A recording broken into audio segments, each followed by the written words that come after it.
So we are starting with VST part test 1, question number 12 and 20। ये दोनों आपके doubt है। दोनों में क्वेश्चन कुछ ऐसे हैं कि if a stone when released from rest travels half of its total path in the last second of its fall, distance moved in the last second of motion। So the question इसके इर्द गिर्द घूम रहा है। Distance travel in the last second of motion दिया गया है, height of fall या टाइम ऑफ फॉल या velocity with which strikes ground, ये सब आपको पूछा गया है ना। आप जानते हो कि when something is falling from certain height h and striking ground with a velocity v, तो आप कहोगे v क्या है? v is root over of 2gh, सबको मालूम है ना। अच्छा, दूसरा है distance travel in the last second of motion. क्या है भाई? क्या आपको मालूम है ये v माइनस g/2 है? Yes sir no? अगर मालूम है तो फिर देखो क्वेश्चन में क्या रखा है। इफ, अच्छा, और इसमें v क्या है? v का वैल्यू मालूम है।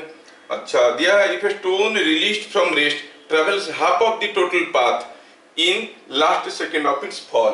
मान लो टोटल पाथ है h, तो लास्ट सेकेंड में कितना गया? h/2, that is equal to root over of 2gh minus 5। हो गई ना कहानी। अब आपको क्या करना है? आपको निकालना है h का वैल्यू, फाइंड द हाइट। तो आप रूट ओवर ऑफ 2gh को एक तरफ रखिए और ये हो गया h/2 प्लस 5। हाँ, ये लेट में जो डॉक्टर्स आ रहे हैं ये लोग पेशेंट्स को मारेंगे, वक्त पे नहीं आएंगे, पेशेंट मर जाएगा, फिर डॉक्टरी किस काम का। ठीक है, तो ये अगर h/2 हुआ, दोनों तरफ स्क्वायरिंग कर दो। 2gh is equal to h²/4 plus 25 plus, मेरे हिसाब से मेरी आवाज आपके पास क्लियरली आ रहा है, प्लस ये दोनों का 2 into h/2 into 5 that is 10h। g को 10 ले लेते हैं तो 20h, ये हो गया 10h, मिलके हो गया 10h। तो मिला h²/4 plus 25 minus 10h is equal to 0। h निकालना है, ये आप लोग निकाल लोगे। जैसे मैं आपको ये क्वेश्चन बता, आज की क्लास में हम लोग कुछ पढ़ा नहीं रहे हैं, हम लोग वही देख रहे हैं कि किस चीज में हम लोग फंस गए थे। This is not a learning class, rather to discover what we have forgotten, है ना। तो अगर 12 का ये हो गया मेथड, आपके पास क्वेश्चन नंबर 20 तो है ही है। क्या क्वेश्चन नंबर 20 को ही हम लोग ट्राई कर सकते हैं? क्वेश्चन नंबर 20, अच्छा जिसका नहीं हुआ पूछो, हुआ है क्या? हो गया, आगे बढ़े। आवाज नहीं आ रहा है, ठीक है। हाँ, recording, I am keeping recording, but then pillar का आवाज सुन नहीं। और ये साउंड दे तू। अच्छा, मेरा जूम में तो साउंड कम नहीं है, देखते हैं जूम में साउंड आउटपुट तो कम नहीं है, देखते हैं output audio setting, volume, output level. अच्छा, अब बोलो तो ये हेलो। हाँ, अभी आया, जूम में कम था, राइट, हो गया। रिकॉर्डिंग कर रहे हैं, रिकॉर्डिंग चल रहा है, वो बोला है आशुतोष उसको रिकॉर्डिंग चाहिए इसलिए कर रहे हैं। क्वेश्चन नंबर 20, क्वेश्चन नंबर 20 में क्या रखा है? सिमिलर क्वेश्चन है, देखो तो क्वेश्चन नंबर 20 में दिया है calculate the time of fall of a body which covers 7/16 of the total height of the tower in the last second of fall. Exactly in the same way can you not find out the value of h from this? Once you get h, the time of fall is root over of 2h/g, and you must remember both of these questions are old NEET questions, very old NEET questions। क्या ये हो गया? मैं मानूं? हाँ, आगे ए set में आओ, कोई डाउट है? एक एक सेट करके पूछिए, हर कोई को। हाँ हाँ बोलो बेटा। किरण, 26 एक था। 26 एक डाउट है, ठीक है। क्वेश्चन नंबर 26, तो क्वेश्चन नंबर 20 आपका हो गया है। You can do it. h मिल गया तो ये मिल जाएगा, ये आपका काम हो गया तो इसको रहने दो, कोई बाई चांस पूछेगा तो। 26 में सेम पार्ट का 26 में ए particle of small mass m is joined in a very heavy body to a very heavy body by a light string passing over a smooth pulley. अच्छा, before I go for 26 I would like to know, क्या मैं 12 और 20 class में करवाया था? Yes sir. हाँ, very good. क्योंकि मैं देखा ग्रांड टेस्ट 1 में कल सर मेरे को दिए थे क्वेश्चन में, देखा 4-5 क्वेश्चन है जो आपको किसी बुक में उसका थ्योरी नहीं मिलेगा, किसी बुक में उसका थ्योरी नहीं मिलेगा in existing all books, but then मेरे क्लास नोट में है। मल्टीपल डायलेक्ट्रिक रहने से कैसे निकालते हैं, है ना, ऐसे करके काफी चीजें था उसमें जो कि मेरे क्लास नोट में है। अगर अफ्तोस वाला पहला वाला ग्रुप में आप लोग देखे होगे तो सारा वीडियो में भी पढ़ा है। मेरे को लग रहा है कि आप लोग क्लास नोट्स रेफर नहीं कर रहे हो, books can not cater your needs. Number 26, ये जो क्वेश्चन अभी हम कर रहे हैं ये क्वेश्चन भी हम लोग क्लास में किए हैं। क्वेश्चन में दिया है कि एक पुली है, एक छोटा मास है m, छोटा, और इधर लगा है हेवी मास, बड़ा मास कैपिटल M। पूछा है कि ये मास को अगर छोड़ दिया गया मूव करने के लिए, the total downward force on the pulley, pulley के ऊपर डाउनवर्ड फोर्स क्या होगा? ये टेंशन खींच रहा है, ये टेंशन खींच रहा है, दोनों मिलकर खींचेंगे, टूटी है कि नहीं? हम इसको मैथमेटिकली कर सकते हैं फॉर्मूला लगा के। दिया क्या है? m is very very large as compare to small m। अच्छा सोचो, ये 500 kg का है और ये 50 ग्राम का है। दिस इज 50 ग्राम और 5 ग्राम, स्मॉल m इज 5 ग्राम और कैपिटल M इज 500 kg। क्या बता सकते हो कितने एक्सीलरेशन में गिरेगा? It is as good as कुछ नहीं बना हुआ है कि नहीं? तो गिरेगा कितने में? g में गिरेगा। It will fall freely under gravity. क्या मेरी बात समझ में आ रहा है? g में गिरेगा तो ये g में उठेगा, g में उठेगा तो यहां पर टेंशन क्या हो जाएगा मेरे भाई? mg प्लस ma, और ma कितना है? ma भी तो g के बराबर है, तो टेंशन बन गया 2mg। अगर इधर टेंशन 2mg है तो इधर भी टेंशन होगा 2mg। तो यहां पर on the tie bar tension क्या हो जाएगा? 2t is not it 4mg। पहले बताओ क्या ये मैं क्लास में करवाया था? ये देखो आप लोग मिस कर रहे हो, मिस कर रहे हो। All typical questions I have covered, सारे टिपिकल क्वेश्चन में क्लास में करवाया हूं। किसी को दोबारा चाहिए, कुछ दूसरा मेथड चाहिए, दूसरा मेथड में कर सकते हैं, but your objective is to solve it in the minimum stipulated time. 45 second में करना है। दूसरा मेथड क्या है? दूसरा मेथड में जो टेंशन होता है वो होता है 2m1 m2 by m1 plus m2 whole into g। ऐसे होता है ना टेंशन का फॉर्मूला। खत्म कहानी। m छोटा, m को नीचे डिवाइड कर दो, स्मॉल m को नीचे डिवाइड कर दो, ऊपर नीचे स्मॉल m डिवाइड करो, तो ऊपर बच गया m, नीचे बच गया capital M by m plus 1। Sorry, मैं कैपिटल M को डिवाइड कर देता हूँ। Let me divide capital M तो अच्छा रहेगा। कैपिटल M को डिवाइड कर दे तो ऊपर रह गया स्मॉल m, नीचे रह गया कैपिटल M डिवाइड किए तो हो गया 1, ये हो गया m बाई m। क्या ये बात है? कौन सा टेंशन है? ये T है, तो टाई बार पे क्या होगा? 2T। लेकिन दिया है कि small m is very very small as compare to capital M, इसलिए तो उसका नाम स्मॉल m है। स्मॉल m है मतलब छोटा, तो ये क्वांटिटी क्या हो गया? 0। Small m by capital M क्या हो जाएगा? 0, क्योंकि स्मॉल m काफी छोटा है, तो ये 0 हो गया, तो क्या बच गया? 2mg। टेंशन 2mg, तो यहाँ पे टेंशन 4mg। इधर क्लियर? नेक्स्ट, और कौन सा डाउट बेटा? शायद किरण अपनी लाइफ का पहला डाउट आज पूछा। एनीवे, हाँ, मेरे को कभी पूछती नहीं थी। हाँ, फिर ये सेट में और कौन सा?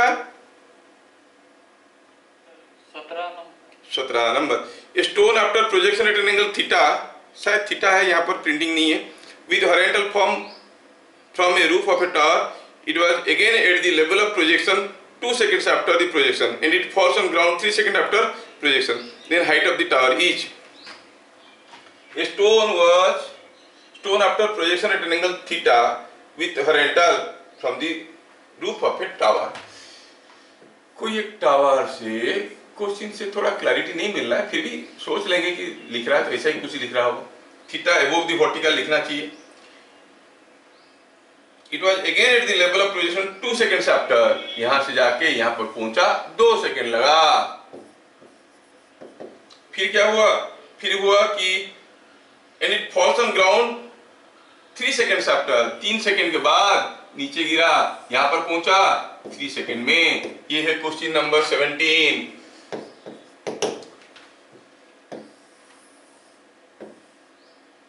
बहुत बढ़िया। पूछा क्या फेंका गया था? नहीं, तो पत्थर फेंका गया था। पूछा है हाइट ऑफ द टावर, ये टावर का हाइट कितना है ना? हाइट ऑफ द टावर कितना है? सोचे सोचे सोचे सोचे सोचे, यहां तक आया 2 सेकेंड में, यहां से यहां पर आया 3 सेकेंड में, मतलब यहां से यहां तक आने के लिए आया 1 सेकेंड ऊपर जाने के लिए। Now I want to solve it using थोड़ा टेक्निक लगा के करने की कोशिश करते हैं। हाँ, ये ऊपर नीचे हो रहा है, it is because of the vertical motion parameters. You know a projectile motion is a combination of a vertical motion as well as a horizontal motion. इसका कुछ वर्टिकल वेलोसिटी होगा ui, है ना, कुछ वर्टिकल वेलोसिटी होगा, उसी के चलते ऊपर गया फिर नीचे गिरा। मैं इसको एनालोगसली थोड़ा वर्टिकल मोशन से देखता हूं, हॉरिजॉन्टल मोशन को भूल जाओ। यहां से कोई चीज को ui में फेंका गया, मैं कोशिश कर रहा हूं कि क्वेश्चन को कैसे 45 सेकंड में सॉल्व करेंगे, नहीं तो फिर करके क्या फायदा। और यहां पर आके गिरा, यहां पर पहुंचा 2 सेकंड में, यहां पर पहुंचा 3 सेकंड में, मतलब यहां से यहां तक आने के लिए लगा 1 सेकंड। मतलब यहां से यहां तक अगर नीचे से फेंका गया होता कुछ भी वेलोसिटी में, तो यहां पर जाने के लिए उसका और 1 सेकंड लगता। तो टोटल टाइम कितना हो जाता? ये 1 सेकंड है, यहां से यहां तक 3 सेकंड है, तो टोटल टाइम हो जाता 4 सेकंड। क्या मेरी बात समझ में आ रहा है? दिमाग लगाओ, कैलकुलेट करोगे मर जाओगे। With calculation we can do, but I am not going to do that, बिना कैलकुलेशन का। अब ये अगर v वेलोसिटी में फेंका जाता जमीन से, ऊपर जाके नीचे आने के लिए समय लगता 3 सेकेंड, सॉरी ये 1 सेकेंड है ना, यहां से यहां तक का टाइमिंग 1 सेकेंड है, और यहां से यहां तक का टाइम है 3 सेकेंड। क्या मैं सबको समझा पा रहा हूं? टोटल टाइम हो गया 4 सेकेंड। इसका मतलब 2v by g is 4 second. g को 10 ले लो, 40 by 2 is 20, so v is 20 metre per second. तो ये कितना ऊपर तक गया होगा? कितना पूछा है? 1 सेकेंड में कितना ऊपर जाएगा? 1 सेकेंड में, यही तो हाइट ऑफ द रूफ है ना। हाइट ऑफ द रूफ क्या है? 1 सेकेंड में कितना ऊपर गया? 1 सेकेंड में जितना ऊपर गया होगा, लास्ट सेकेंड में उतना नीचे आया होगा। So height of the roof is distance moved during last second of motion, and that is v minus g by 2। v तो 20 है, -5, आंसर हो गया 15 मीटर।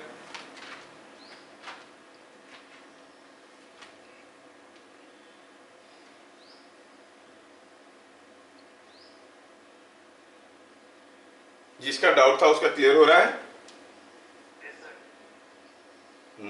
बहुत बढ़िया है। अगला डाउट, ये क्वेश्चन नंबर 17 था। Any other?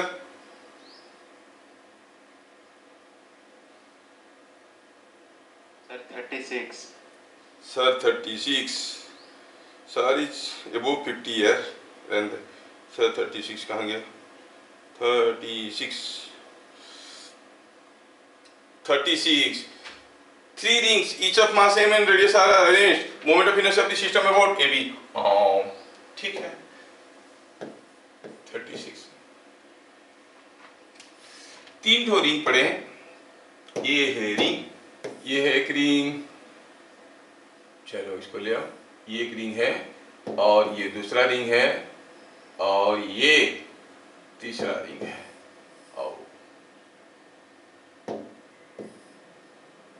ये है 3 ring. Very good, no problem. पूछा है कि what is the moment of, तीनों का मास m है, रेडियस r है। What is the moment of inertia of the system about an axis given like this. ये हर एक रिंग का मास m है, रेडियस r है। तो शायद आपको मालूम होगा कि कोई रिंग का अबाउट इट्स एक्सिस होता है mr square, about A diameter होता है हाफ mr स्क्वायर। क्या ये सबको मालूम है? यस, ये हाफ mr स्क्वायर होता है, क्योंकि इधर हाफ mr स्क्वायर होगा तो इधर हाफ mr स्क्वायर होगा, इधर होगा mr square.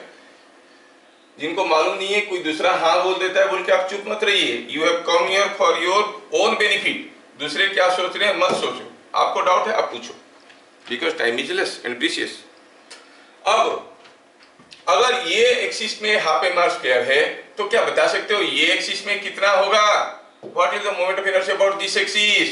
It is by your parallel axis theorem, half mr square plus m into h square, that is mr square, that is 3/2 mr square। क्या सबको समझ में आया? यस। अच्छा, किसका डाउट था ये? हाथ उठाओ, तुम्हारा डाउट था। बता, तुम बताओ बेटा। अब ये मैं तीनों रिंग को नाम देता हूं, ring number 1, ring number 2, ring number 3। आपके पास डाटा है। रिंग नंबर 1 का moment of inertia about A B क्या होगा? I will call it I1, I2, I3। I निकालना है। I1 क्या होगा? रिंग नंबर 1 का moment of inertia about this axis, जो हम जानते हैं कितना है, half mr square. Very good. बताओ रिंग नंबर 2 का, ये रिंग नंबर 2 का इस एक्सिस में क्या होगा? 3/2 mr। Very good, 3/2 mr square. Ring number 3 का भी तो वही होगा। So is it not coming out to be 3.5 और 7/2 mr square? Yes sir. Very good. चलिए और डाउट?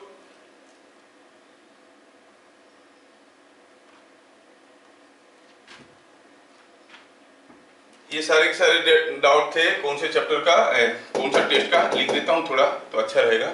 ये टेस्ट था VST पार्ट टेस्ट 1, शायद यही है। हाँ, चलिए आगे बढ़िए। और कोई डाउट है कि अगले में चलें?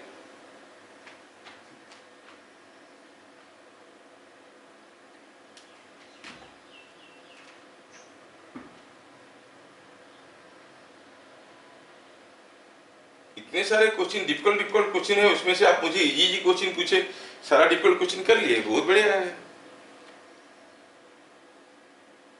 और एक चीज मैं सर से बात कर रहा था कि आप लोग टेस्ट को प्रैक्टिस जैसे लेते हो। प्रैक्टिस नहीं है, प्रैक्टिस आप बुक से करो, टेस्ट को टेस्ट ही बनाओ। सोचो कि ये टेस्ट में कम मार्क आया तो मेरा ओरिजिनल टेस्ट गया, मतलब this is your final test, ऐसे सोच के करो। कैसे तैयारी करके आओगे? How will make your preparation? Don't make the whole thing prepared. अभी आपके पास इतने दिन की समय है। कितने दिन है? मई 5 को शायद है, करीब करीब 1 महीना है। तो make a total time table, spare 1 घंटा पूरा खर्चा करो, आराम से बैठो, टाइम टेबल बनाओ और उसी टाइम टेबल के हिसाब से चैप्टर वाइज पढ़ते हुए जाओ। चाहे टेस्ट में कम मार्क आए, टेस्ट में कम मार्क नहीं आएगा क्योंकि आप पहले से पढ़ रखे हो, चाहे टेस्ट में कम मार्क आए, पढ़ते जाओ, देखोगे हर टेस्ट में मार्क बढ़ते जाएगा क्योंकि आप कंटिन्यूअसली मेकिंग रिवीजन। अभी जिस चीज का रिवीजन कर रहे हो दिमाग में ये रखो कि इसको दोबारा रिवीजन नहीं करना है, this is final revision I am making, like that. तो क्या होगा, हर टेस्ट में आपका मार्क ग्राफ जो है कंटिन्यूअसली बढ़ेगा, हर टेस्ट में कंटिन्यूअसली बढ़ेगा। ठीक है, चलिए और कोई डाउट कि बंद करें, नेक्स्ट में चलें? हो गया, very good. Should we go for part test 2? VST part test 2, VST part test. जो मैं बताया वो करो तभी जाके होगा।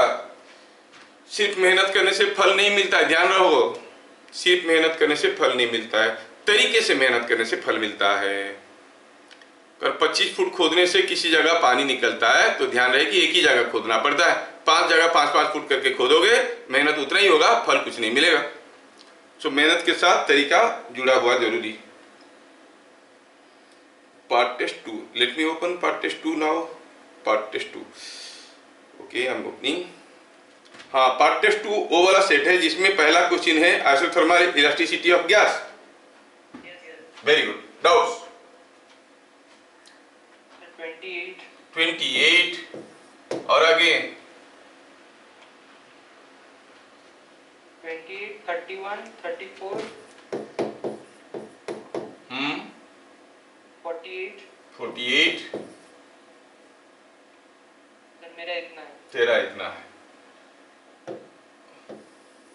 सर जोड़ देना है। हाँ, और कुछ? 8 नहीं 7 सर। और ये 7? Yes sir. चलिए ठीक है। और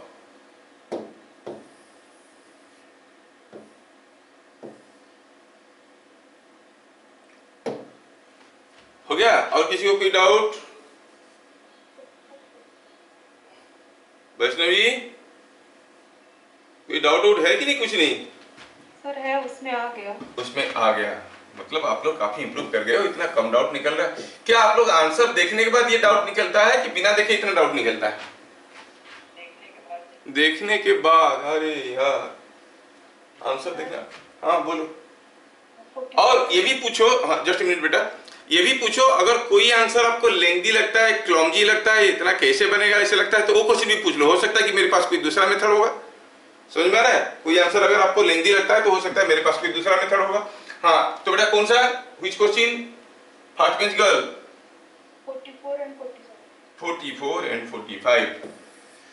47। 47। आपका नाम क्या है?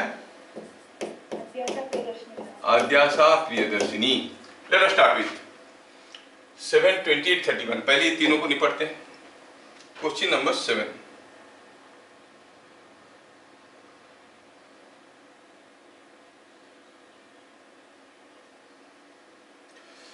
देखो, ये pendulum clock having metal rod keeps correct time at 20 degree centigrade.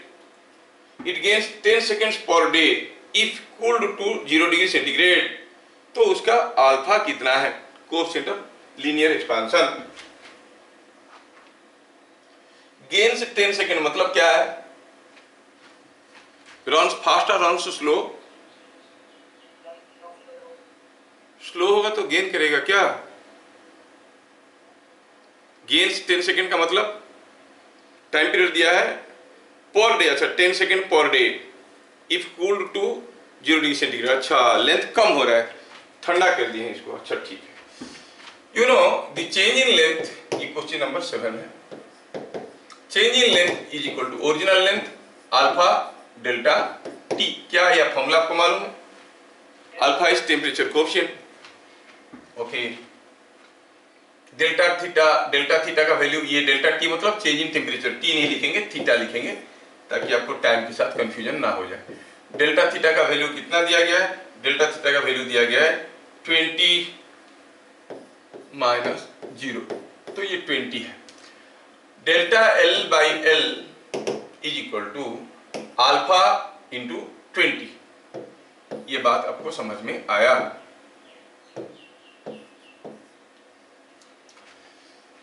Change in time period क्या हो जाता है?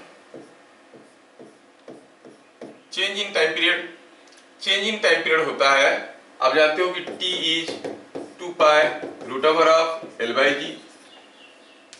सो delta t by T is equal to half delta l by l. किसी को चाहिए तो बोलो. क्या ये समझ में आ रहा है? यहां से यहां पर ये कैसे आया? जिसका डाउट था उसको समझ में आया? क्वेश्चन नंबर 7 जिसका डाउट था, आ गया? किरण? Yes sir. हाँ, वेरी गुड. तो delta T by T is half delta L by L. Half delta L by L and that is 20 alpha by 2 and that is equal to कितना हो गया? 10 alpha.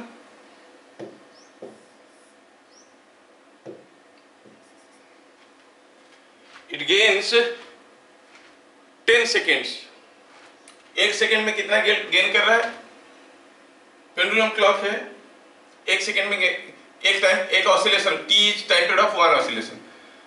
One oscillation में gain कर रहा है delta T. कितना oscillation करता है एक डे में?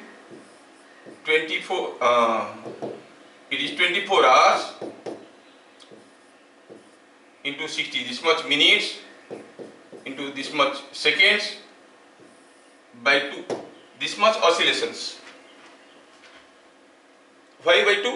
क्योंकि क्लॉक है ना, एक ऑसिलेशन का 2 सेकेंड ले रहा होगा. तो हम कहेंगे कि ये है number of oscillations per second, that into delta T is equal to कितना है? 10 सेकेंड्स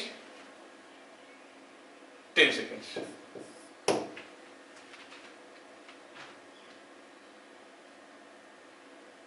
और डेल्टा टी का वैल्यू कितना है?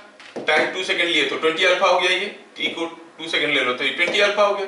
सो 20 alpha into whole thing is equal to 10। वहां से अल्फा का वैल्यू निकालना है। Are you getting?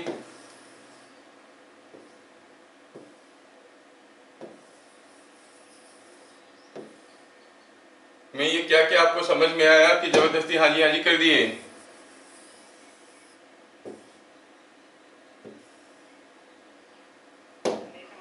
नहीं आया? क्या यहां तक चीजें समझ में आया? एक दिन में कितना ऑसिलेशन करेगा? एक दिन में 24 घंटा होते हैं, हर घंटे में 60 मिनट होते हैं, हर मिनट में 60 सेकंड होते हैं, 2 सेकंड में एक ऑसिलेशन। कितना ऑसिलेशन किया? This much oscillation. एक ऑसिलेशन में कितना चेंज इन टाइम होता है? Delta T. डेल्टा टी होता है चेंज इन टाइम, तो डेल्टा टी की जगह डाल दिया हम 10 alpha. Are you getting? And that whole change is coming out to be 10 seconds.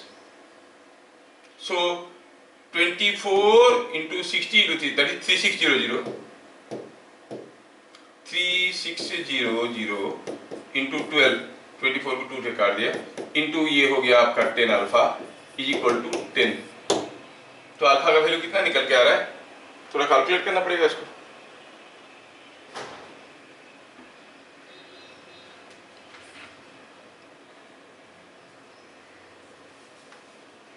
और आंसर भी कैसे दिया? 1.16, 1.7। पहले देखो कि आपका कौन सा पावर में आ रहा है। 3600, ये 144 मल्टीप्लाई करो।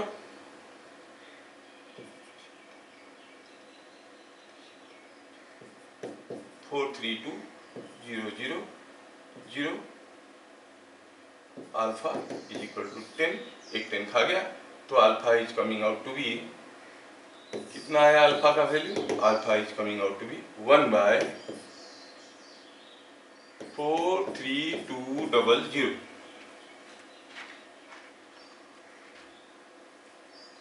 43200 1/4 होता तो 400 होता तो 0.25 होता। ये 0.25 से कम है, तो इसको थोड़ा कैलकुलेट करके देखो कितना आ रहा है। वैसे भी ये 4.3 है तो 1/4 हो गया 2.5। हाँ 43 1/0.4 करो, 1/0.43200 इंटू 10⁵। हाँ ये 10⁵ हो गया, तो ऊपर गया तो हो गया 10⁻⁵। 10⁻⁵ में ये वैल्यू दिया है, तो आंसर कितना हो जाएगा? 0.5 होता तो 2 होता है, इससे थोड़ा सा ज़्यादा होगा तो हो जाएगा ये 1.7। हाँ सर वो बोला है it gains 10 second per day, तो dt 10 होगा ना सर? चेंज इन टाइम नहीं, change in time due to length कितना हो रहा है, एक ऑसिलेशन में कितना चेंज इन टाइम हो रहा है। हम लोग जो dt निकाले, जो टाइम t है, ये टाइम पीरियड ऑफ ऑसिलेशन था, ये है time period of oscillation. Total time तो अलग है, टोटल टाइम अलग है, दिन भर का कितना टाइम लगता है, कितना सेकंड लगता है, वो अलग है। ये हो गया पीरियड ऑफ ऑसिलेशन dt हो गया पीरियड ऑफ ऑसिलेशन। थोड़ा कैलकुलेशन झाम फंस रहा है, तो सोचना चाहिए कि कैसे ये कैलकुलेशन होगा, क्योंकि 0.54 होने से तो ये 0.5 होने से होता है 2, ये 2 से ज़्यादा हो जाना चाहिए। ये 1.7 दिया है इंटू 10⁻⁵, वो तो ठीक है। डेल्टा टी दिया, यहाँ पर कहीं कैलकुलेशन में तो गड़बड़ तो नहीं कहते। Delta T by T is this. Delta T की जगह क्या लिखे? टी को इधर ले आए, टाइम पीरियड ऑफ ऑसिलेशन।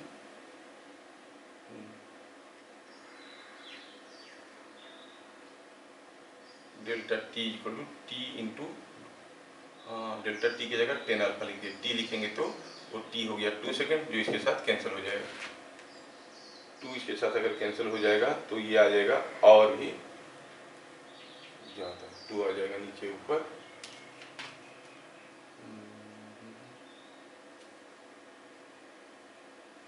कहाँ लिखने में कुछ की थोड़ा दूसरे तरीके से करते हैं। इतना लंबा करेगा तो 45 सेकंड में कैसे करेगा? 10 seconds gains 10 seconds per day में। हाँ बोल। सर मैं इसको ऐसे किया था, मतलब जो dt है वो 10 लिख दिया और t टोटल टाइम में 24 इंटू ये वाला। हाँ सर। तो ये 2 मल्टीप्लाई हो जाएगा dt में, तो 20/2 24 इंटू 3600। हाँ हमारा डेल्टा एल बाई एल का वैल्यू तो हम निकाल दिए हैं 20 अल्फा।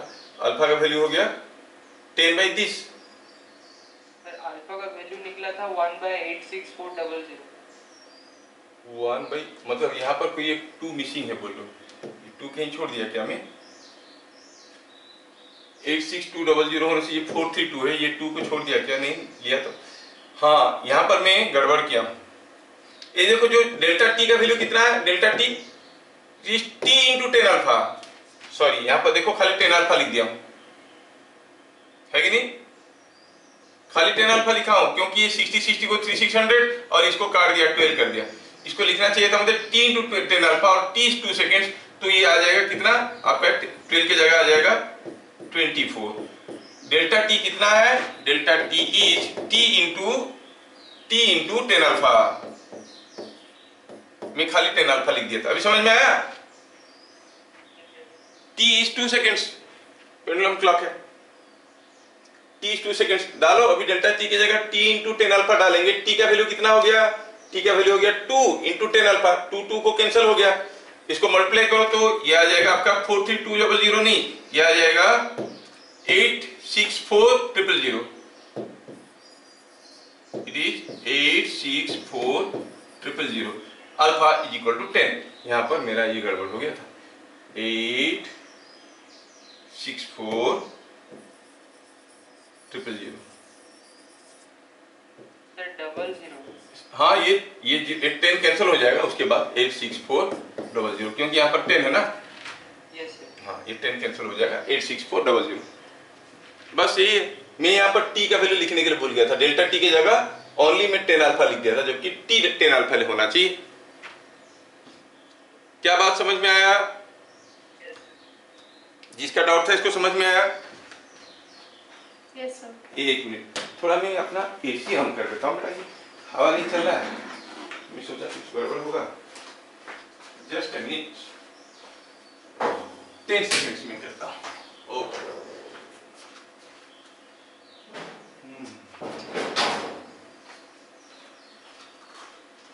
हाँ अगला क्वेश्चन बोलिए, कुछ कितना नंबर था क्वेश्चन नेक्स्ट का?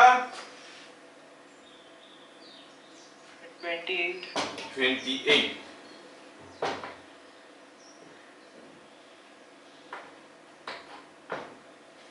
Question number 28।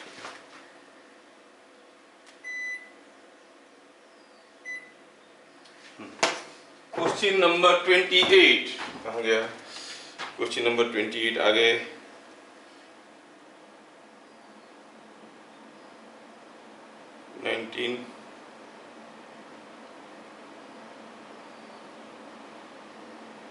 सेवनटीन 18 28 का है।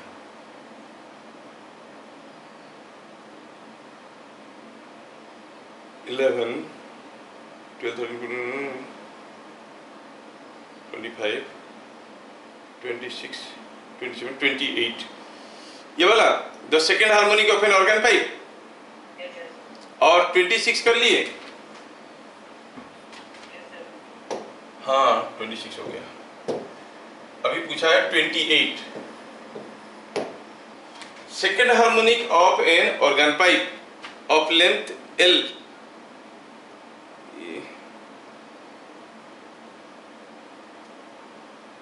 L0 centimeter and radius of cross section 0.5 centimeter is equal to first overtone of a closed pipe of length LC centimeter and of same radius cross section 0.5। देखो यहाँ पर radius of cross section को अगर count में लेंगे for open pipe the effective length is L0 और length L मान लो। Open pipe का effective length effective length is L0 plus 1.2R। क्या आपको ये फॉर्मूला मालूम है एंड करेक्शन का? हाँ, एंड करेक्शन हट चुका है सिलेबस से। और for the close pipe it is LC plus 0.6R। दोनों पाइप का लेंथ दिया हुआ है। चलो इसको आप L1 कहो, इसको आप L2 कहो, लिखने के लिए आसान होगा। क्लोज पाइप को L2 इफेक्टिव लेंथ। ठीक है, क्या पूछा है इसमें? 27 second harmonic of an organ pipe of length, open organ pipe second harmonic. Fundamental क्या होता है? For open pipe fundamental frequency क्या होता है? फंडामेंटल फ्रीक्वेंसी होता है V/2L होता है ना। तो सेकेंड हार्मोनिक क्या होगा? सेकेंड हार्मोनिक मतलब जो इसका डबल है। डबल कितना हो जाएगा? Frequency will be V/L because second harmonic the frequency is twice of F0 so it is V/L। दिया है कि second harmonic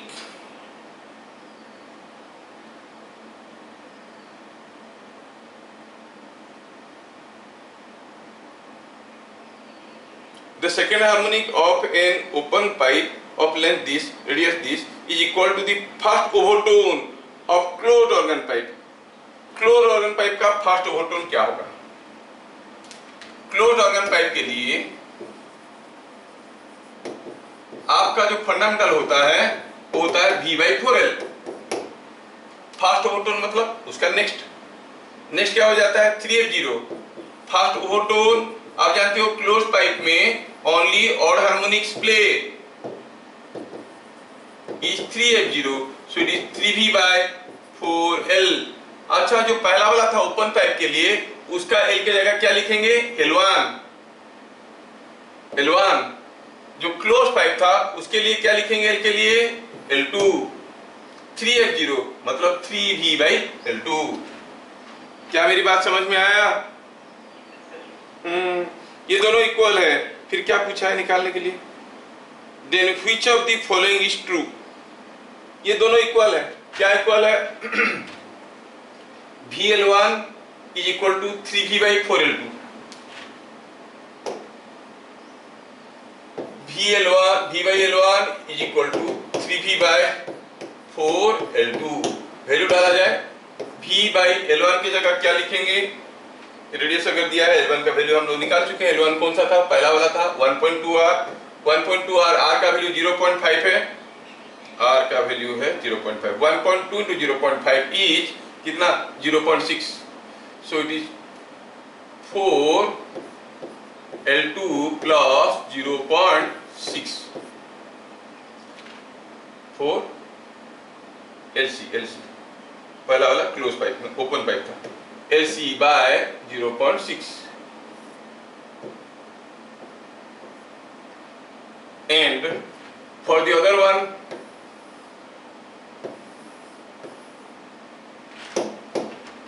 it is equal to 3V/4।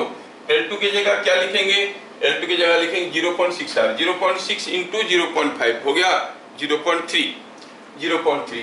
LC का वैल्यू LC है सो इट इज LC पहला वाला LO है, ये LC है 0.3। ये भी तो दोनों तरफ से कैंसिल हो गया। आप सिंपलीफाई कर दो। 4 की साइड दोनों तरफ से कैंसिल हो रहा है। क्या मिल गया आपको? LC plus 0.3 is equal to 3L0 plus 1.8।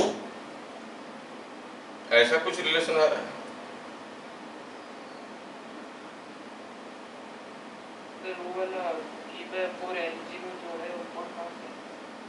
ये 4 कहां से आया? 4 कहां से आया? तुम लोगों को बोलना चाहिए, मैं ऐसे डाल दी हूँ जबरदस्ती। नहीं, 4 कहां से आया? पहला वाला का 4 नहीं था ना? V/L1 था ओनली। It was V/L1। 4 नहीं था, जबरदस्ती डाल दिया। हाँ, तो ये 4 नीचे आ गया। 4 नीचे आ गया तो 4 इधर को मल्टीप्लाई हो जाएगा। इसका 4 आ गया So it is coming out to be 4LC plus 1.2 is equal to 3LO plus 1.8। देखो कुछ रिलेशन आ रहा है जो दिया हुआ है? हाँ आ रहा है। 4LC minus 3L0 is equal to 1.8 minus 1.2 is 0.6। हाँ आ रहा है ऑप्शन सी, नहीं ऑप्शन 2। पंखा आवाज कर रहा है। चलिए, क्या मैं समझा पाया? This is all about and correction, ठीक है। और क्या आपको लगता है कि ये क्वेश्चन 45 सेकंड में बनेगा? हाँ या ना? मेरा कहने का मतलब है अगर आपसे नहीं हुआ है तो डरने का बात नहीं है, करो ठीक है। लेकिन हो सकता है कि वो आपको एक टुकड़ा पूछेगा, they will ask you just a part of it. कितना कि what is the effective length of this closed pipe, what is the effective length of this open pipe, ऐसे करके पूछ लेगा। इसमें कितने सारा कंसेप्ट लगा, एंड करेक्शन का लगा, ओवरटोन कैसे निकालते हैं, the second overtone is nothing but the ना, the first overtone is nothing but the third harmonic, ये जानने में जरूरी है ना। और सेकंड हार्मोनिक मतलब डबल ऑफ फंडामेंटल फ्रीक्वेंसी, ये जानने की जरूरत है। 4-5 तो जरूरत को जोड़ के एक बनाया गया जो आपका अभी बिना जरूरत का बन गया। नेक्स्ट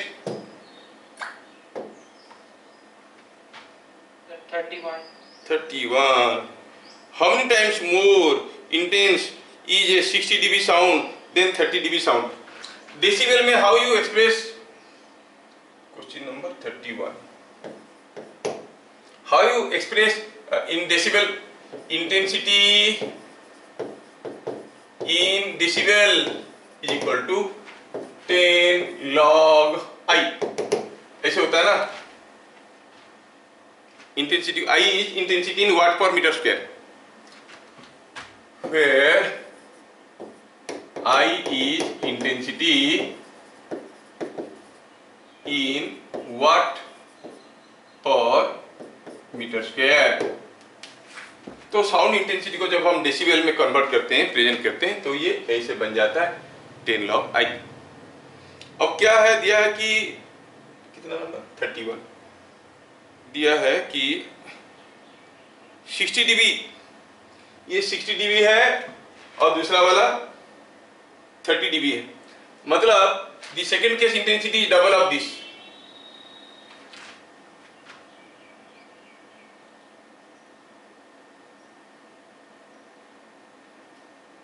क्या मेरी बात समझ में आ रहा है?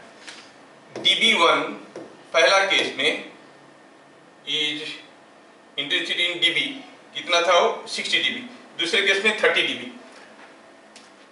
आपको मालूम होगा कि log x square is same as 2 log x,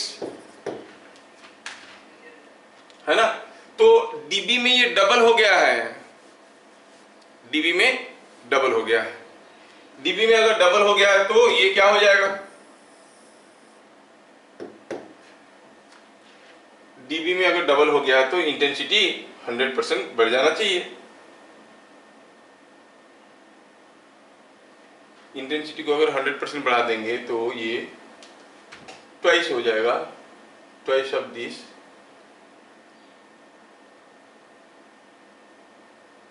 मैं थोड़ा डीबी वाला एक्सप्रेशन को खुद भूल रहा हूं। डीबी वाला एक्सप्रेशन क्या है, किसी को याद है? How you express intensity in dB, 20 log I, और दिया 20 dB का, 60 dB का 30 dB हो गया। 60 dB वाला साउंड इसका 30 dB हो गया।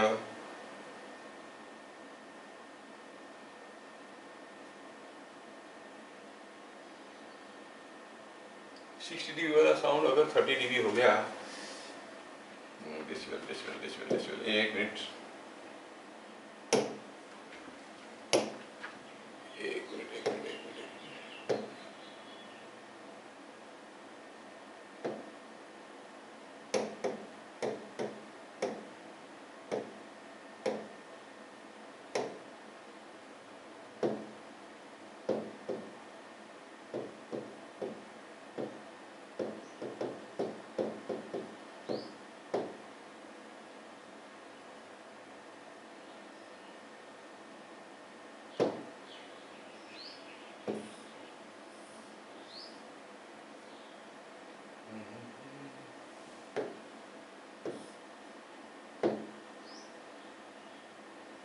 इंटेंसिटी, ये एक वैल्यू है जिसको याद रखना पड़ता है, इन dB।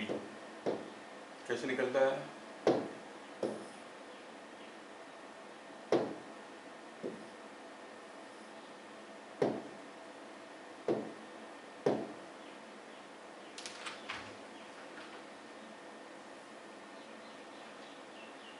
For every 10 dB increase in intensity, the sound level will increase by 10।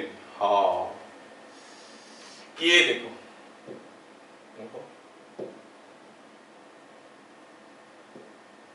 दिया है कि for every 10 dB increase in intensity level, the sound intensity will increase by a factor of 10। 10 dB के लिए इंटेंसिटी 10 टाइम्स बढ़ जाता है। Intensity 10 times बढ़ जाएगा तो dB will increase, the sound intensity will increase by a factor 10 times हो जाएगा। और ये हो गया इधर कितना, 60 dB हो गया। कहाँ गया क्वेश्चन? 60 से 33, तो it is coming out to be 1000 times. Answer आ रहा है 1000 टाइम्स। इंटेंसिटी 10 टाइम्स हो जाएगा तो dB में ये 10 dB बढ़ जाएगा। When intensity becomes 10 times, ये dB में 10 dB बढ़ जाता है।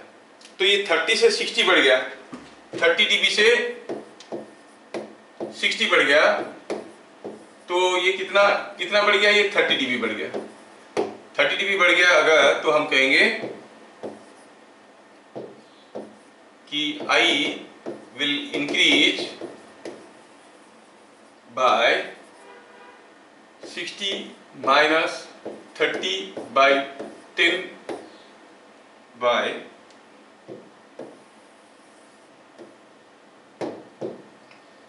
10 to the power this,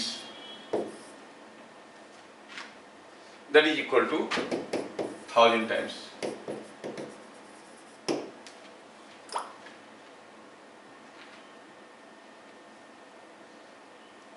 ठीक है, dB में एक्सप्रेस करते हैं तो इंटेंसिटी ऐसे बढ़ जाता है। Intensity in dB 20 log I।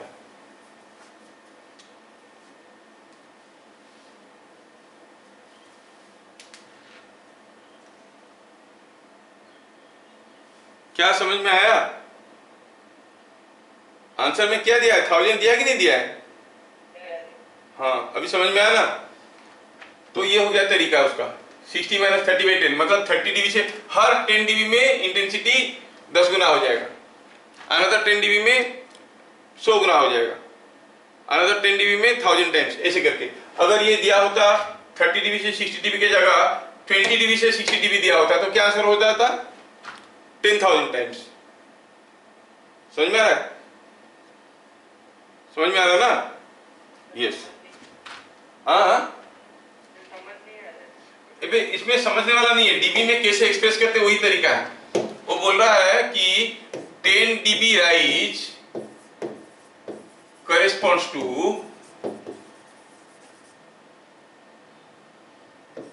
10 to the power or 10 to the power 1 times rise in intensity।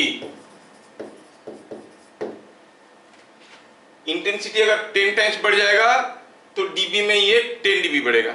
Intensity अगर 100 टाइम्स बढ़ जाएगा तो ये 20 dB बढ़ेगा, ऐसे करके। तो यहां पर हमारा 30 से 60 dB तक बढ़ गया है, मतलब 30 dB बढ़ गया है। तो कितना बार बढ़ा है? 10 हर 10 dB में, तो ये 10 to the power 3 टाइम्स बढ़ जाएगा, which will be equal to 1000। dB में एक्सप्रेस करते हैं, डेसिबल में। इस साउंड का एक अपना यूनिट है, इंटेंसिटी को एक्सप्रेस करते हैं। क्यों ऐसे एक्सप्रेस करते हैं? कोई लॉजिक नहीं है, उसका एक फॉर्मूला है अकोस्टिक्स का। इंटेंसिटी जो वाट पर मीटर स्क्वायर में दिया है उसको कैसे एक्सप्रेस करते हैं? डेसिबल में। ये कन्वर्सन फॉर्मूला है, कोई डिराइवेशन नहीं है। जैसे सेंटीग्रेड को फ़ारेनहाइट में कन्वर्ट करते हैं, फॉर्मूला दिया गया है, ऐसे ही। मतलब अगर 10 dB बढ़ गया तो इंटेंसिटी 10 टाइम्स हो गया, 20 dB बढ़ गया तो इंटेंसिटी 100 टाइम्स हो गया, 30 dB बढ़ गया तो इंटेंसिटी 1000 टाइम्स हो गया। इंटेंसिटी अगर 1000 टाइम बढ़ गया है तो डेसिबल में बढ़ जाएगा 30 dB। तो आप याद रखने के लिए फाइनल चीज ये याद रखना, ऐसे करके शायद कभी काम में लग जाएगा। और ये क्वेश्चन बार बार कभी कभार आया है, मैं देखा हूं। If intensity increases by 10 to the power n times, the value in dB increases 10n times।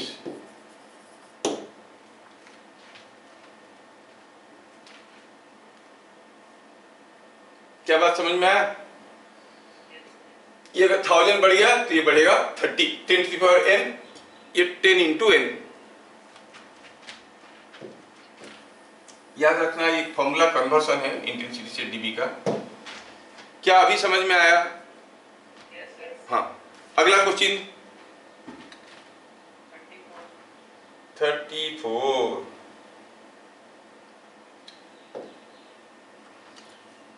क्या पहला वाला डीबी वाला सबको समझ में आया? 34 में देखिए, amplitude of a wave disturbance propagating along positive x direction is given by this. अच्छा देखो, कोई वेव पल्स है which is given by 1 by, ये काफी छोटा है, मेरा मोबाइल में भी एक्सपांड करने के बाद भी दिखता नहीं है, 1 बाय 1 प्लस एक्स स्क्वायर ऐसा दिया है, 8 t इक्वल टू 0। ये पल्स कहां पे? This is what is the displacement of the wave. Displacement of the wave is x, displacement of the particle is y, t equal to 0 में wave कहां पे है? It is displacement x, और उसका value दिया है y is equal to 1 by 1 plus x minus 1 का square, कब? 8 t equal to 2। तो t equal to 2 सेकेंड में उसका डिस्प्लेसमेंट क्या हो गया है? पहले x था, x minus 1 हो गया, मतलब 1 मीटर आगे गया है। क्या मेरी बात समझ में आ रहा है? दिस इंप्लाइज वेव, कितना नंबर था? 34। वेव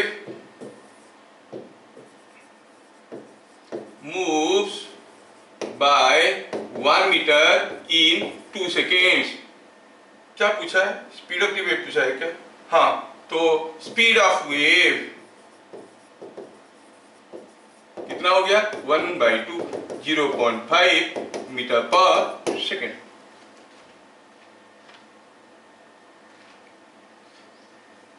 क्या ये मैं समझा पाया?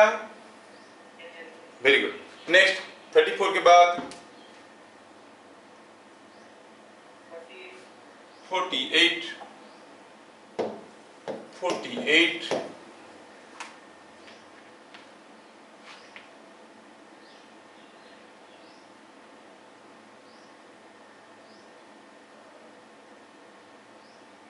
A uniform rod of mass m, ओ वाला? अच्छा, a uniform rod of mass m length l is placed on a, मेरा आई टेस्ट कर रहे हो तुम लोग, एकदम मेरे को नहीं दिख रहा है इतना छोटा छोटा, पूरा बड़ा करने के बाद। A uniform rod of mass m length l is placed on a smooth horizontal surface. If horizontal force F is applied at one end of the, then the elongation produced in the rod will be how much? ठीक है, ठीक है। अगर आप एक तरफ से F force में खींचोगे तो क्या एलोंगेशन होगा? ठीक है, कोई पूछा है, हम लोग करेंगे, but then I will tell you another method to do. I will tell you an easy method also. पहले हम ट्रेडिशनल मेथड में करेंगे, जबकि एग्जाम में ऐसे नहीं करेंगे। एग्जाम में ऐसे नहीं करने वाले हैं हम लोग, एग्जाम में कुछ दूसरा करेंगे। कोई एक रॉड है जिसका मास m है, लेंथ l है, स्मूथ फ्लोर पे रखा गया है, इसका यंग्स मॉडुलस है y। एक तरफ से खींचे तो मूव किया तो फोर्स तो आएंगे, सीडो फोर्सेस, तो उसमें एलोंगेशन होगा। पूछा खींचने की कर, मान लो कि रॉड नहीं है, इसको स्प्रिंग रखा है, खींचोगे तो ऑब्वियसली जब खींचे हुए जाएगा, बिकॉज ऑफ इट्स ओन मास उसके ऊपर फोर्स आएगा पीछे की तरफ, बिकॉज ऑफ दैट फोर्स इसमें कुछ एलोंगेशन हो जाएगा। तो जब रखा हुआ था जितना लेंथ था, जब खींच के लोगे लेंथ उतना नहीं रहेगा, थोड़ा ज्यादा रहेगा। ये क्या खुल गया, एक मिनट रुको। तो लेंथ कितना होगा, एलोंगेशन पूछा है। क्या मेरी बात समझ में आया? तो अभी जो मेथड मैं कर रहा हूं आप लोग सिर्फ देखोगे, नहीं लिखोगे। दूसरा मेथड जब करूंगा उसको लिखोगे, क्योंकि दूसरा मेथड इज दूसरे तरीके से हम लोग सोच लेंगे जो तरीका सही नहीं है, लेकिन आंसर मिस कर जाएगा। इसलिए दूसरा मेथड को मैं जेन्युइन मेथड नहीं बोल रहा हूं, ठीक है। आंसर आ जाएगा लेकिन वो जेन्युइन मेथड नहीं है। पहला है इसमें, चलो हम देखते हैं कि यहां से x डिस्टेंस में, और इधर से ले लेते हैं, ठीक रहेगा। यहां से x डिस्टेंस में कोई एक छोटा सा सेक्शन ले लो। चलो उस सेक्शन का नाम है कुछ डेल्टा y, छोटा सा सेक्शन नाम दे दिया डेल्टा y और डेल्टा x। चलो डेल्टा y x लिए तो डेल्टा x ही लिखेंगे। ध्यान से देखना, ये क्वेश्चन में तुम लोगों को नहीं करवाया हूं। डेल्टा x हो गया। अब जब खींचेंगे ये वाला डेल्टा x में अगर कुछ एलोंगेशन होगा ये वाला पार्ट में, तो क्यों होगा? Not because of this, because of this part. पीछे वाला जो पार्ट है वो सीडो फोर्स के कारण पीछे की तरफ खींच रहा है, इसलिए इसमें एलोंगेशन होगा। अगर ये पीछे वाला पार्ट को हम यहां से भगा देते हैं तो ये वाला पार्ट में कोई एलोंगेशन होगा क्या? नहीं होगा। एलोंगेशन तो हो रहा है because of the SIDO force. ये पार्ट में जो सीडो फोर्स हो रहा है ये इसको लंबा कर रहा है, बाकी ये पार्ट में जो सीडो फोर्स आ रहा है इसको लंबा नहीं कर रहा है। पीछे कोई रस्सी है, इसको जब आप खींचोगे ये पार्ट में एलोंगेशन क्यों होगा? नहीं होगा, क्योंकि इसको खींचने वाला कोई है नहीं। हाँ, अगर यहाँ पर और भी हिस्सा है तो इसको खींचने वाले जो पार्ट रहेंगे उसके चलते इसमें एलोंगेशन होगा। Now so the elongation on this part delta x is because of this pseudo force। तो यहाँ पर pseudo force कितना है पहले हम पता तो करें। एक्सीलरेशन कितना है? Acceleration is total force by total mass. ये एक्सीलरेशन में सिस्टम चलेगा, ठीक है। pseudo force कितना होगा? pseudo force इज यहाँ का मास, ये वाला पार्ट का मास, ये वाला पार्ट का मास, ये वाला पार्ट का मास, ये वाला पार्ट का मास, ये वाला पार्ट का मास क्या है? It is mass per unit length into x into a is the pseudo force। ये pseudo force खींच रहा है। अगर जब कोई, आप जानते हो कि कोई बार को अगर लेंथ l है, हम इसको खींच रहे हैं फोर्स F में, तो इसमें जो एलोंगेशन होता है डेल्टा l वो होता है FL/AY। क्या आपको मालूम है? हाँ, तो फिर ये जो फोर्स खींच रहा है उसके चलते डेल्टा x में क्या एलोंगेशन होगा? Call it A small elongation delta l dash. Small elongation. कितना एलोंगेशन होगा? That elongation is length of this part. Length of this part कितना है? Delta x। और f कितना है? f is this m/l x a FL/AY। ये हो गया आपका एलोंगेशन। ये डेल्टा x क्या है समझाने के लिए मैं डेल्टा x लिखा था। You can call it dx। x distance में dx एक सेक्शन ले रहे तो ये बन गया dx। ये पूरा चीज is the elongation in this part only. ध्यान से देखो, समझने में थोड़ा दिक्कत हो सकता है लेकिन answer will be very easy. दूसरे तरीके से करेंगे तब। क्या मैं यहां तक की सारा चीज समझा पाया? pseudo force on AB, क्योंकि वो एक लड़का गायब है, वो देखेगा बाद में notes. Is equal to this. हाँ, तो delta L dash is the elongation. थोड़ा इसको मजे से सजा के लिखते हैं। M/LAY और एक छोटा सा a है, वो a क्या फिर f/m है, एनीवे डालेंगे उसको इनटू डेल्टा x dx। ये हो गया छोटा सा एलोंगेशन। तो टोटल एलोंगेशन कितना होगा? ये पार्ट में इतना एलोंगेशन हुआ, हर पार्ट में क्या क्या एलोंगेशन होगा जोड़ देंगे, टोटल एलोंगेशन मिलेगा। तो I copy to the next page. I say total elongation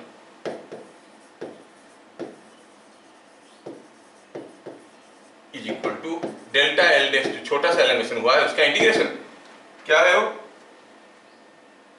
that is equal to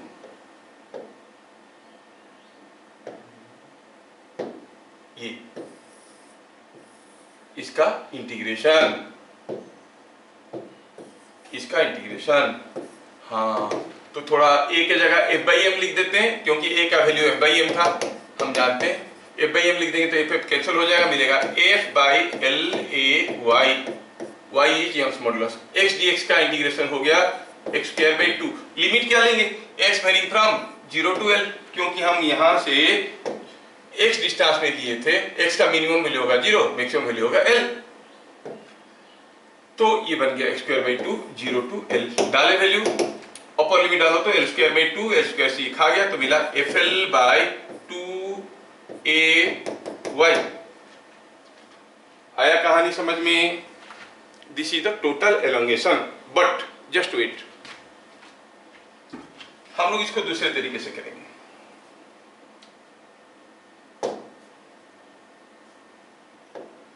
आप जानते हो कि जब हम कोई एक स्प्रिंग कोई एक ब्लॉक को हम खींचते हैं, ये कोई एक ब्लॉक है, ये कोई बार को हम खींचते हैं कोई फोर्स F लगा के, तो उसमें जो एलोंगेशन होता है, आपका आंसर निकल गया पहला पार्ट में, मैं रिपीट कर रहा हूं दूसरा, जो एलोंगेशन होता है दैट इज इक्वल टू कितना, F L by A Y. ये आप जानते हो, x क्या हो गया, एलोंगेशन, जानते हो कि नहीं जानते हो? जानते हो। यू कंपेयर इट, यहां पर कोई स्प्रिंग है जिसका कांस्टेंट k है, आपने एक फोर्स में खींचा, तो इसमें जो एलोंगेशन होगा वो इस केस में एलोंगेशन क्या हो जाएगा, it will be equal to f by k, होगा कि नहीं होगा? इसका मतलब k का वैल्यू इक्विवेलेंटली क्या निकल के आया, a y बाई l, तो इसका इक्विवेलेंट स्प्रिंग कांस्टेंट क्या है, a y by l। Genuine नहीं है, फॉल्ट है, मैं इसलिए इसको ओरिजिनल मेथड नहीं बताया, मैं आंसर बताने के लिए बोल रहा हूं। अब जब हम इसको खींच रहे हैं, ये जो शैडो फोर्स है, देखो यहाँ पर शैडो फोर्स हर जगह आ रहा है, हर सेक्शन पे आ रहा है, यहाँ पर जितना शैडो फोर्स आएगा, क्योंकि हर जगह मास इज यूनिफॉर्मली डिस्ट्रीब्यूटेड, बराबर शैडो फोर्स आ रहा है, तो हम कहेंगे if the total shadow force is acting somewhere here, कितना, m इंटू ए, टोटल मास इंटू ए क्या था, f बाई m, तो m काट पीट के हो गया f, the net force is acting here, आप इसको खींच रहे हो, तो एलोंगेशन होगा किसमें, ओनली इन दिस पार्ट। अच्छा, ये पूरा पार्ट का अगर स्प्रिंग कांस्टेंट ये है, तो ये पार्ट का स्प्रिंग कांस्टेंट कितना होगा, आप जानते हो पूरा स्प्रिंग का स्प्रिंग कांस्टेंट अगर k है, तो आधा स्प्रिंग का कितना होता है, 2k, तो यहाँ का स्प्रिंग कांस्टेंट हो गया 2ay बाई l, तो फिर एलोंगेशन कितना हो जाएगा, एलोंगेशन हो जाएगा खींचने वाली फोर्स जो कि दोनों तरफ F है, बाय 2ay बाई l, तो it is coming out to be FL by 2ay।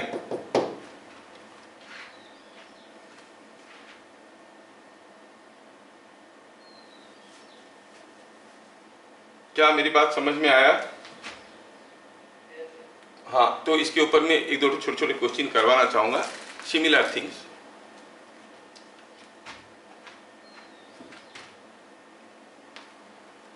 हो गया? चलिए, जस्ट फॉर ये एक्स्ट्रा क्वेश्चन है जो नहीं है। सपोज हम कहेंगे हमारे पास एक स्प्रिंग है जिसका कांस्टेंट k है, मास m है, पूछा है बताओ what is the elongation in the spring due to its own weight, खुद का वेट के चलते क्या एलोंगेशन हुआ है, find elongation due to own weight। तो आपको क्या करना पड़ेगा, यहां से x डिस्टेंस में एक छोटा सा सेक्शन लेना पड़ेगा, देखना पड़ेगा ये सेक्शन जो है, ये वाला सेक्शन लंबा क्यों हो रहा है, क्योंकि ये झूल रहा है, उसके चलते क्या एलोंगेशन है, हर पार्ट में क्या एलोंगेशन है, जोड़ो, इंटीग्रेट करो, निकालो।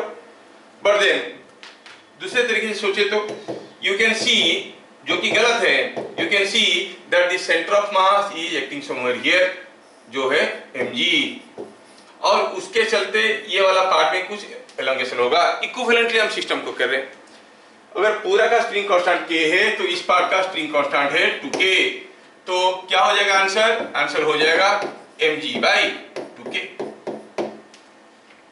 ये हो गया टोटल एलोंगेशन। समझ में आया? टोटल एलोंगेशन हो गया mg/2k। लेकिन सोचने का जो तरीका रहा कि यहाँ पर mg एक्ट कर रहा है, ये आधे पे आ रहा है, इसमें एलोंगेशन नहीं हो रहा है, वो गलत है, जबकि एलोंगेशन हर पार्ट में हो रहा है। ये इक्विवेलेंटली समझाने के लिए हम लोग कर लिए, क्योंकि आंसर मैच कर रहा है ऐसे सोचने से भी। जबकि आप ये इलस्ट्रेटिव मेथड नहीं है, आप इंटीग्रेशन करके ही निकालोगे, लेकिन आपको देख रहा आंसर मिल रहा है तो आंसर रखो याद कि mg/2k है। क्या बात समझ में आया? Because of its own wait mg/2k। अब मैं क्वेश्चन को थोड़ा सा बदलता हूं।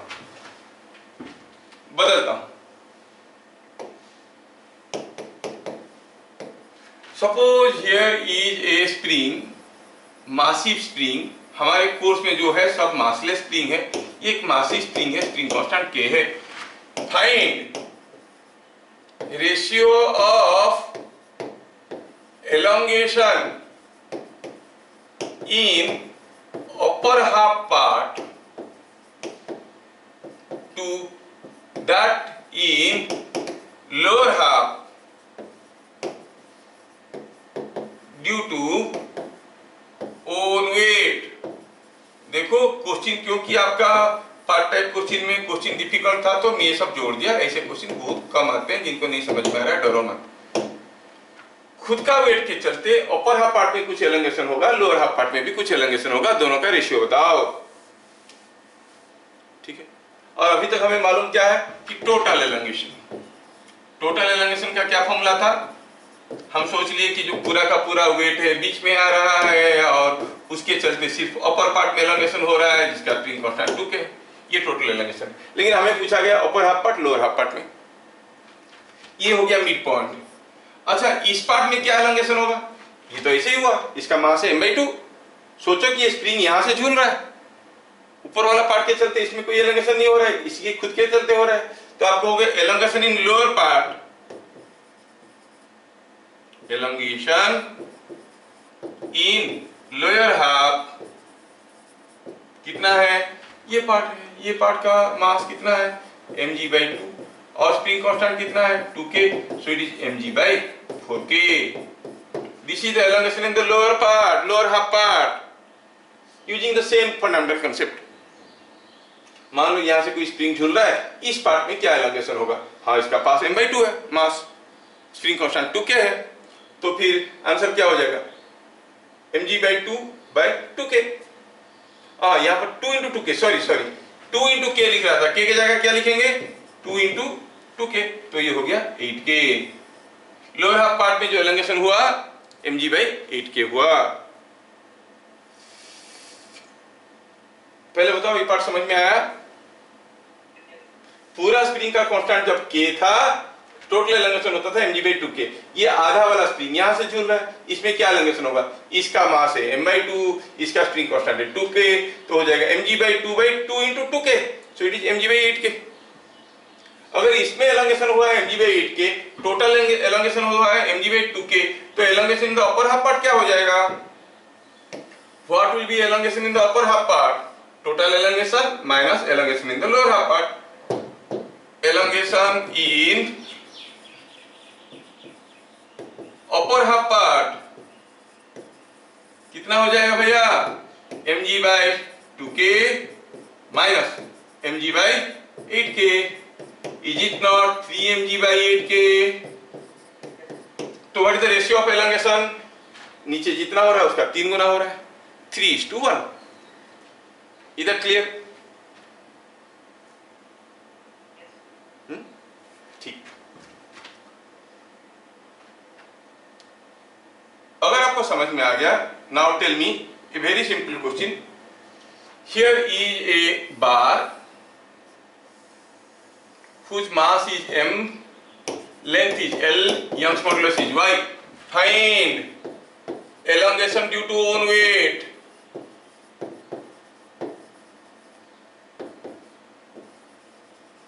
कितना होगा? ये कुछ आने के लायक क्वेश्चन है, एक्स्ट्रा क्वेश्चन। क्या होगा? क्या सोचेंगे हम लोग? दिस इज ए स्प्रिंग, नहीं? फॉर्मूला क्या था? आंसर हो जाएगा, स्प्रिंग होने से क्या होता था? Total force elongation in the upper part, total force, upper part का स्प्रिंग कांस्टेंट होता था 2k, और इसका के क्या है आपको मालूम है? क्या है के का value? What is the effective value of K for the spring constant?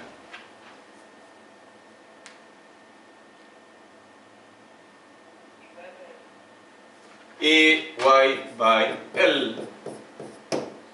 तो डाल दो, so it is M G और by 2ay by l, this is the elongation due to its own weight। इसमें भी ratio of elongation in the upper half part to the lower half part is 3:1 क्योंकि spring है। क्या बात समझ में आ रहा है? हाँ, थोड़ा सा और लास्ट।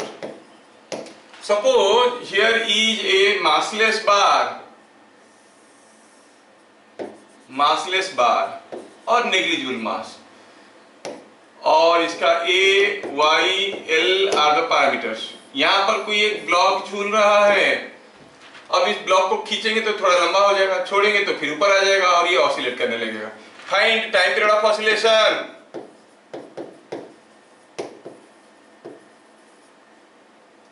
क्या कहोगे? ये तो स्प्रिंग है भाई। स्प्रिंग के केस में टाइम पीरियड होता है 2 pi root over of M by के,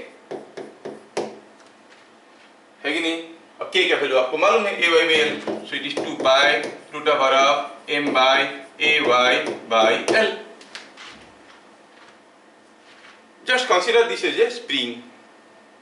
कोई पूछेगा what is the energy stored? Energy stored,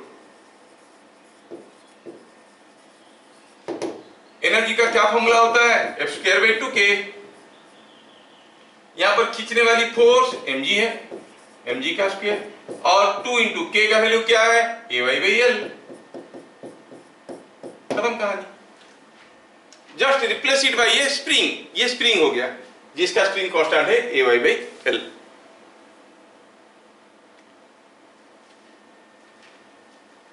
क्या मेरी बात समझ में आ रहा है? चलिए आगे बढ़े। नेक्स्ट डाउट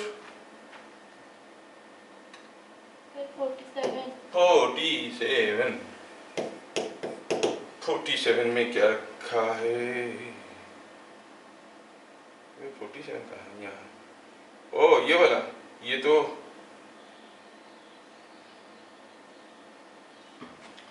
देखो दिया है इसमें इन हाइड्रोलिक लिफ्ट।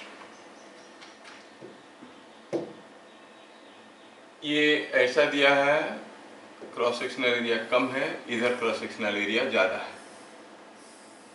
Incompressible fluid. ये कौन सा लॉ है? Pascal's law. ये क्या कहता है Pascal's law? Any increase in pressure at any point of a compressible liquid enclosed in a closed chamber is transmitted on diminished to every section. मतलब यहां पर जब आप लोड दोगे, यहां पर प्रेशर बढ़ेगा तो यहां पर भी प्रेशर उतना ही बढ़ेगा। मान लो कि ये एरिया है A1, ये एरिया है A2, आपने फोर्स दिया F1, तो यहां पर प्रेशर कितना बढ़ गया? F1 by A1। तो यहां पर प्रेशर कितना बढ़ेगा? वो F1 by A1। तो प्रेशर बढ़ गया यहाँ पे डेल्टा P जितना होगा, यहाँ पे डेल्टा P उतना ही होगा। प्रेशर बढ़ गया डेल्टा P, और डेल्टा P का वैल्यू क्या है? डेल्टा P का वैल्यू है F1 by A1, क्योंकि आप A1 एरिया पे F1 फोर्स दिए हो। यहाँ पर डेल्टा P आया तो ये इसके ऊपर एक फोर्स लगा के ढकेलेगा उसको, तो F2 कितना हो जाएगा? F2 is increasing pressure into A2, that is F1 by A1 into A2। तो ध्यान रहे कि ये F2 by A2, देखो F2 को इधर ले आओ, F1 को इधर ले आओ, is equal to F1 by A1। ये आपको याद रखना है। This is what is called Pascal's law.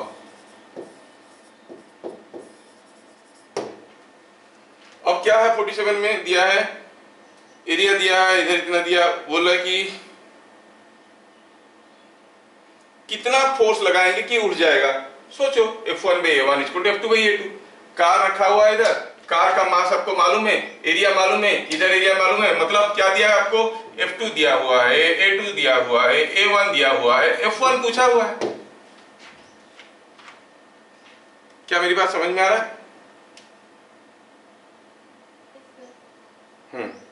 Next doubt 47 के बाद 44. ज्यादा स्पीड में पूछ के केमिस्ट्री मत पूछ लेना, मेरा धुआं निकल जाएगा, मेरे को कहाँ आता है वो सब।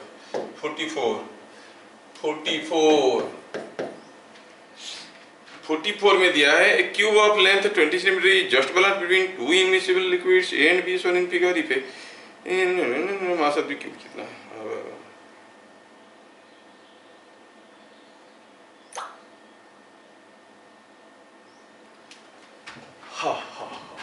देखिए यहां पर दो लिक्विड है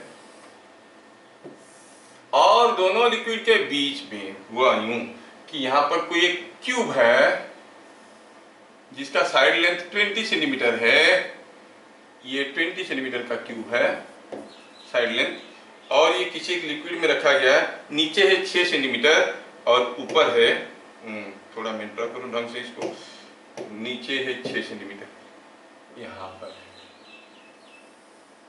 नीचे है 6 सेंटीमीटर और ऊपर है 14 centimetre, obviously correct.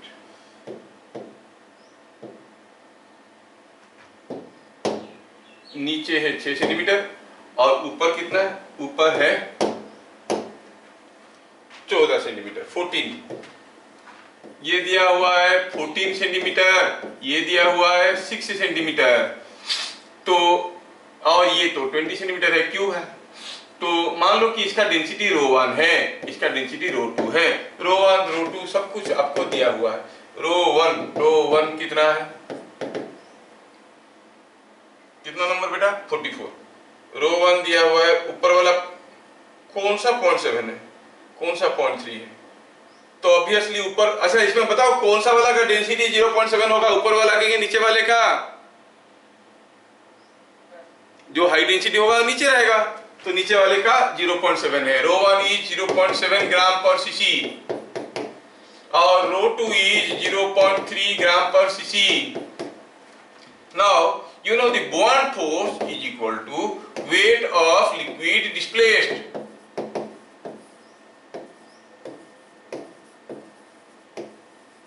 And what is the weight of the liquid displaced? Rho 1 into volume in medium 1 into g, rho 2 into volume into medium 2 into g. And at equilibrium ये गिर क्यों नहीं रहा है, क्योंकि bond force is equal to mg, इसका अपना weight। समझ में आया? तो ये आप देख रहे हो कि इस वॉल्यूम का येलो लिक्विड को डिस्प्लेस कर रहा है, छोटा वॉल्यूम का ब्लू लिक्विड को डिस्प्लेस कर रहा है, दोनों का वेट निकाल दो, that gives you the bond force. ये वॉल्यूम कितना है 6 into 20, क्योंकि साइड लेंथ 20 है ना, 6 into 20 हो गया 120, हाँ 6 into 20 नहीं, ये क्यूब है 20 into 20 हो गया एरिया, नहीं 400 into 6, तो ये वाला वॉल्यूम कितना है, this volume is coming out to be 2400 centimetre cube. कैसे 2400 हुआ, क्योंकि साइड नीचे वाला तो स्क्वायर है 2020 का, समझ में आ रहा है, 2020 का स्क्वायर हो गया 400 into 6 2400, और ये जो ऊपर वाला है उसका वॉल्यूम कितना है, is 2020 again 400 into 14, so 400 into 14 into rho 2 plus 2400 into rho 1, both summed up multiplied by g is equal to mg। g तो दोनों तरफ कैंसिल हो गया, तो m का वैल्यू हो गया rho 1 v1 plus rho 2 v2। rho 1 दिया है 0.7 मल्टीप्लाई करो तो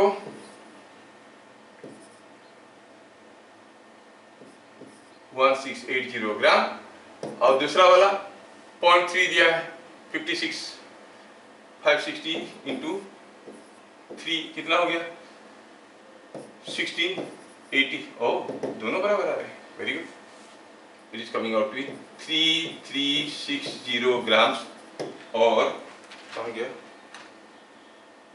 3.36 kg। क्या बात समझ में आया?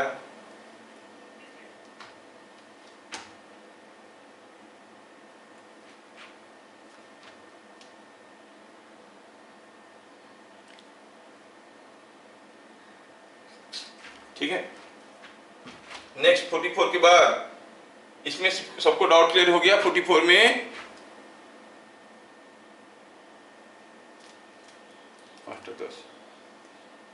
और किसी को डाउट है इसमें? जोर से बोल बेटा, सुनाई नहीं दे रहा। हो गया ये, नेक्स्ट में जाए। हाँ, तो before that I would like to check, मेरे को एक छोटा सा काम है, मैं देखता हूँ, अभी फिर से ज्वाइन करता हूँ आपको।